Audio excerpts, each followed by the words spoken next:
কিসের তাড়না এই যে শিক্ষার্থীদের সহায়তায় বা তাদের পানি কারণ হচ্ছে শিক্ষার্থীদের একটি ন্যায্য দাবি, তারা শান্তিপূর্ণ আন্দোলন করছিল।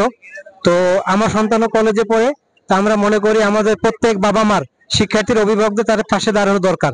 তো ছোট্ট ছোট্ট সহযোগিতাগুলো একত্রে বিরাট একটা সহযোগিতা হয়। সবাই যদি যার যার আঙ্গিক থেকে অল্প করে সহযোগিতা করে, আমি মনে করি এটা এই ওদের ন্যায্য আদি দাবায়ের ক্ষেত্রে বিশাল এক সহায়ক ভূমিকা পালন করবে। Thank you.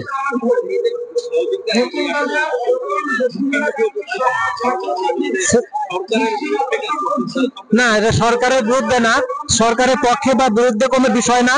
স্বাধীনতার 53 বছর পরেও সাধারণ মেধাবীরা তারা যোগ্য স্থান পাবে না, এটা কোনোভাবেই মেনে নেওয়া যায় না। কারণ মুক্তিযোদ্ধাদের আমরা সম্মান করি, তারা সুবিধা পেয়েছিল, অনেকেই তারা বেঁচে নাই, তাদের সন্তানেরাও সুবিধা পাচ্ছে, তারা সুবিধা পাচ্ছে।